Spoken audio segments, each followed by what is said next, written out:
Dear kids, hope you all are doing very well. So on the sequence of our online classes, today I have chosen a topic from Active English Workbook, and of course it is from your chapter 17 and 18, page 25.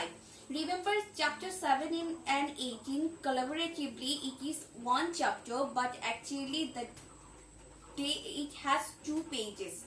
You are given exercises in 2 different pages. So today we are going to solve page number 25.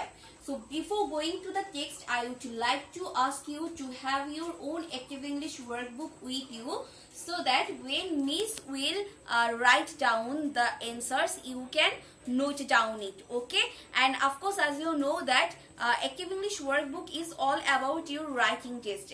That means if you show your the fill up Active English words, then you will have a number. So it's not basically all about number, but basically it's about your writing and both the speaking and writing adaptation. So let us go through the text. Basically, in this chapter, we will learn how to answer when we are being asked by the word where. When we are asked that where is my where is my book, where is my pencil, where is my glass, how can we answer it? How can we answer the question of this where? Okay, one is there and another is here. Basically, most of the time we answer it with here, not there. Okay, so you can also use there also, but today we would like to today this page is basically concerned on here. So let us go through the text first. See, if the question is like, where is my look at the board, please have a look on the board and have your own pencil and exercise book with you. Number one is given for you already. They have done it. So where is my umbrella? See, someone is asking for his umbrella.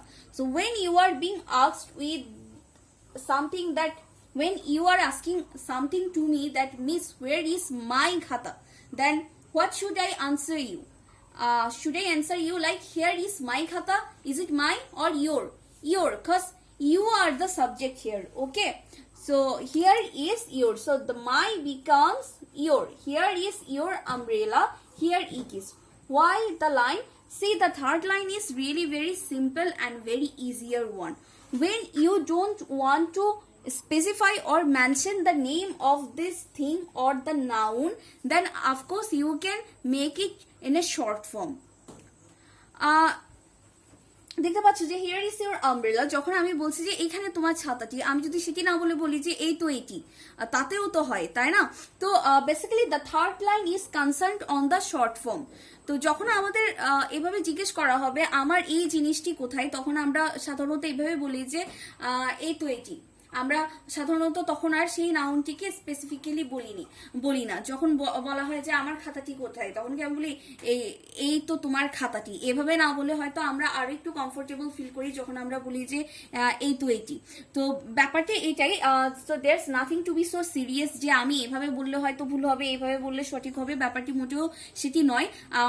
Language is all about actually variances. There's a lot of variation in language. তুমি চাইলে যে কোনোভাবে একটি কথাকে বলতে পারো, কিন্তু মনে রাখতে হবে কথাটি যেন যুক্তিসঙ্গত এবং মিনিংফুল হয়। So then coming to the next, where are my books? See, the question is where are my books? So someone is asking about his books. So now when suppose you are asking me that, ma'am, where are my books, then I would like to answer you in this way, here are your books.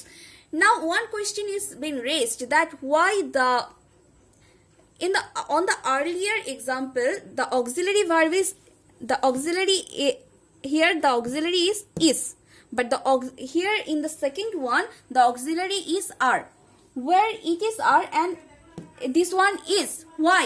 This are means when you are we are talking about plural number, then the auxiliary verb will be are. Okay, so that's why are is here are your books, here they are. Okay, Now coming to the third one, where is my head? Where is my head? Look at the noun. Is it a plural number or singular number? Of course, a head means only one. So if there's a s, that means heads. Heads means a lot of head, or more than 2 or 3, more than 1 at least. So যদি এটি plural number হতো তখন আমি অবশ্যই সেই ক্ষেত্রে auxiliary verb কি বসাতাম, আর বসাতাম, যেমনটি আমি বুকস এর ক্ষেত্রে বসিয়েছি। কিন্তু এখানে তো আছে সিঙ্গুলার নাম্বার, তো সিঙ্গুলার নাম্বারের সাথে কি আমি কখনো আর বসাতে পারি না? কখনোই না। তাই জন্য আমরা এখানে সিঙ্গুলারের জন্য আমরা অক্সিলারি বসিয়েছি ইসকে। So where is my hat? Here. যখন আমাদেরকে হোয়ার দিয়ে কোশ্চেন করা হবে তখন আমরা হয় হিয়ার দিয়ে উত্তর বলবো, নয় দেয়ার দিয়ে। যেহেতু পেজ নাম্বার 25-এ আমাদের একটি উদাহরণে অলরেডি হিয়ার দিয়ে বলে দেওয়া হয়েছে, তাই আমরা পেজ নাম্বার 25-এ যতগুলো এখানে বোঝাবো সবগুলোকেই আমরা হিয়ার দিয়ে ইন্ডিকেট করব। ওকে, হিয়ার ইজ। কেন আমি এখানে ইজ বসালাম? কারণ ইজ বেসিক্যালি আমার সিঙ্গুলার নাম্বারের জন্য। Okay, so here it is. Why it? কারণ ইট মানে ইহাকে বোঝাচ্ছে, অর্থাৎ এটি একটি টুপিকে বোঝাচ্ছে, তাই এখানে ইট। যদি আমার এখানে অনেকগুলো টুপিকে বোঝাতো তখন আমি অবশ্যই দে ব্যবহার করতাম। এখন লক্ষ্য রাখবে, maybe you can ask me that miss why they and this. Basically they and this, they bear the same meaning. এইগুলো এরা, কিন্তু দেখতে পাবে যে আমরা সাধারণত যখন ব্যক্তি বুঝাবো কিংবা জীব বুঝাবো তখন আমরা দে ব্যবহার করি তারা বুঝাতে। আর যখন আমরা কোনো অপ্রাণী বিশেষণ, যেমন আমরা যদি কোনো বস্তু কিংবা জড় কিছুকে বুঝাই তখন আমরা দিস ব্যবহার করি। এই দিস সেই দিস নয়, THES, দিস। এই দিস মানে হলো এইগুলো বা এইগুলা বা এইগুলি, কিন্তু এই দিস মানে একটিকে বোঝাই। So be careful about the, though they pronounce the same but they are actually different in their spelling। হ্যাঁ, তো আমাদের স্পেলিংটা মাথায় রেখে বুঝতে হবে যে এই দিস মানে কি, এই দিস মানে কি। ওকে, সো THIS মানে একটি কিছুকে বোঝানো হচ্ছে এটি, আর THESE মানে অনেকগুলোকে বোঝানো হচ্ছে। তো এখন তোমরা আমাকে জিজ্ঞেস করতে পারো যে মিস এখানে আপনি বস্তুর ক্ষেত্রে দে কেন বোঝাচ্ছেন? বুকস মানে হলো বস্তু, আমরা কি এই ক্ষেত্রে দিস ব্যবহার করতে পারি না? THESE অবশ্যই ব্যবহার করতে পারি, কিন্তু যেহেতু বইটা আমাদের এটি দিয়ে দেওয়া আছে সো আমরা basically we have to go with that. Okay, এমন নয় যে তুমি যদি দিস লিখো মিস তাতে রাগ করবো। So then where are my shoes? Here are my হবে নাকি ইয়োর হবে? যখন তুমি আমাকে কোনো কিছু জিজ্ঞেস করবে, আমি যখন সেটি হয়ে উত্তর দেব তখন অবশ্যই my will be change into your. Okay, so here are your shoes. এখানেই তোমার জুতোগুলো। Here they are. Okay, very good.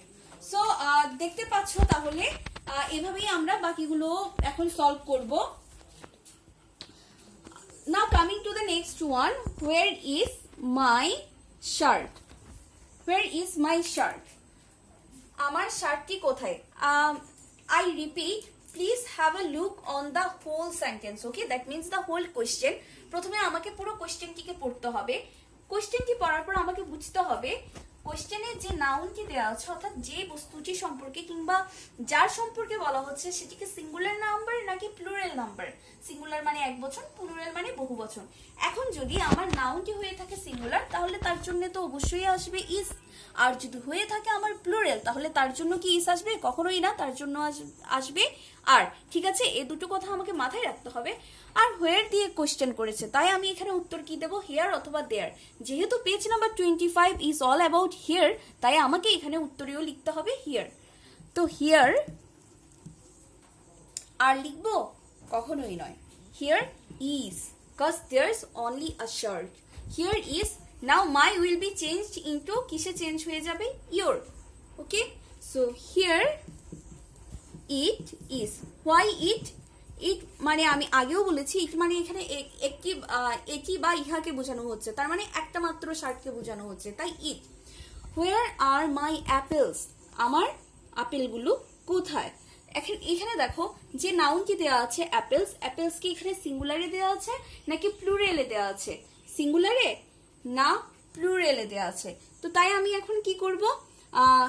বরাবরের মতোই হোয়ার দিয়ে কোশ্চেন করলে আই উইল পুট হিয়ার, দেন আর, কেন আর? কারণ অ্যাপেলস, অ্যাপেলস হলো এখানে এস আছে শেষে, তার মানে বহু বচন অর্থাৎ প্লুরাল, তো প্লুরালের জন্য আমার অক্সিলারি হবে আর। হিয়ার আর মাই কি হয়ে যাবে?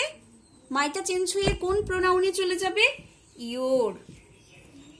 Here are your apples. Here, এই যে অ্যাপেলস, অ্যাপেলসের জন্য কি আসবে? ইট আসবে না, দে। হিয়ার দে আর।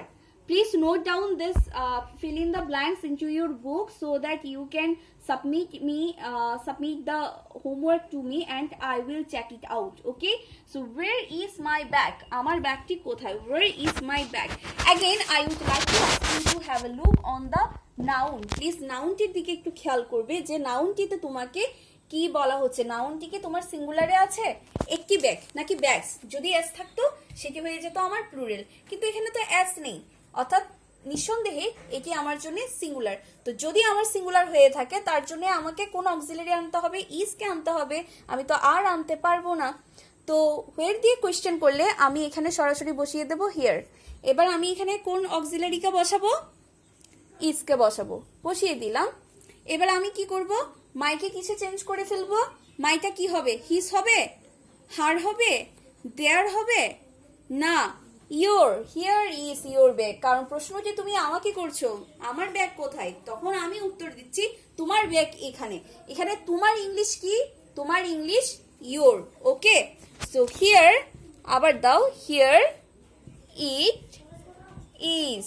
কেন ইট বসিয়েছি আমি এখানে? কারণ ব্যাগ মানে একটি মাত্র ব্যাগকে বোঝাচ্ছে, অর্থাৎ ইহা। তো এই ছিল আমাদের কোশ্চেন অ্যান্সার গুলো। তাহলে চলো আমরা আরেকবার দেখে নিই। Here is my umbrella. Here is your umbrella. Here it is. Okay. Where are my books? Here are your books. Are কারণ এখানে books আছে তাই। Here they are. Where is my hat? Here is your hat. Here it is. Now coming to the next. Where are my shoes? Here are your shoes. Here they are. Now where is my shirt? Here is your shirt. Here it is. এখন দেখো প্রত্যেকটিতে কিন্তু সবসময় যে তোমাকে plural নাম্বারে দেওয়া হবে তেমনটিও নয়, আবার সবসময় যে আমরা সবগুলো নাউনকে আমাদের পছন্দ মতো সিঙ্গুলারে পাবো তাও নয়। যদি এটি সিঙ্গুলার হয়ে থাকে অবশ্যই তার প্রোনাউন হিসেবে আমি ইট ব্যবহার করব, অর্থাৎ ওই বস্তুটির নাম না লিখে আমি সরাসরি ইট লিখব। কিন্তু যদি নাউনটি হয়ে থাকে কোনো প্লুরাল ফর্মে, অর্থাৎ একের চেয়ে বেশি বুঝিয়ে থাকে, অর্থাৎ যদি বহু বচন হয়, তখন আমি তার জন্য প্রেজেন্ট টেন্সের অক্সিলারি ভার্ব কি দেব? ইজ। ইজ দেব নাকি এম দেব? ইজ এম কোনোটিই নয়, তাহলে আমাকে বসাতে হবে আর। ওকে, আর যদি আমি দেখি যে আমার নাউনকে সিঙ্গুলার, তো তার জন্য আমি তাকে নির্দেশ করার জন্য ইট ব্যবহার করব। আর যদি দেখি যে না এটি প্লুরাল, তখন আমি তাকে বোঝানোর জন্য দে ব্যবহার করব।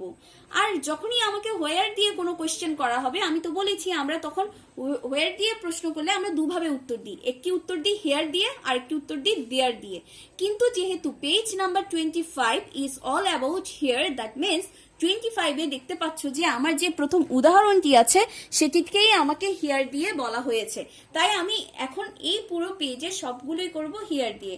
কিন্তু দেখতে পাবে পেজ নাম্বার 26-এর অ্যান্সারগুলো আছে দেয়ার দিয়ে। তার অর্থ কি জানো? তার অর্থ হলো আমরা দুটো দিয়ে আমাদের প্রশ্নের উত্তর সলভ করতে পারি।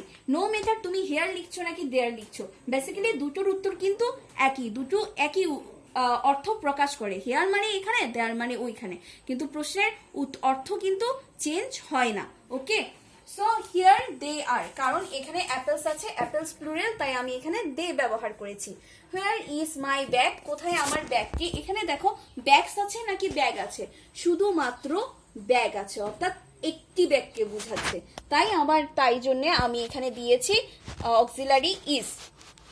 তাহলে যখন আমাকে হোয়ার দিয়ে প্রশ্ন করছে আমি উত্তরে লিখবো হিয়ার। Here again is. কেন ইজ? কারণ ব্যাগ মানে একটি ব্যাগ ইজ। আর মাই চেঞ্জ হয়ে কি হয়ে যাচ্ছে? ইয়োর। কারণ প্রশ্নটা তো তুমি আমাকে করছো, তো যখন আমি তোমার হয়ে উত্তরটা দেব তখন অবশ্যই আমি বলবো না আমার ব্যাগ, তখন আমি বলবো তোমার ব্যাগ, কারণ তুমি তোমার ব্যাগের খোঁজ করছো, আমার ব্যাগের নয়। তো হিয়ার ইট ইজ। হিয়ার ইট কেন আমি বসিয়েছি ইন্ট্রোডাক্টরি ইট? কারণ ইট মানে এখানে আমি ইহাকে বুঝাচ্ছি, আর ইহা মানে কোনটিকে বুঝাচ্ছি? একটি মাত্র ব্যাগকে বুঝাচ্ছি, ঠিক আছে? তো এই ছিল আমাদের পেজ নাম্বার 25 থেকে সেই প্রশ্নের উত্তরগুলো যেগুলো তোমাদের ফিল ইন দ্য ব্ল্যাঙ্কস আকারে আছে, এবং সেটি তোমাদেরকে ফিল ইন করে আমাকে সাবমিট করতে হবে, so that ma'am will check your homework out. And that's all for today. Hope we will meet very soon. Till then, stay well and stay safe.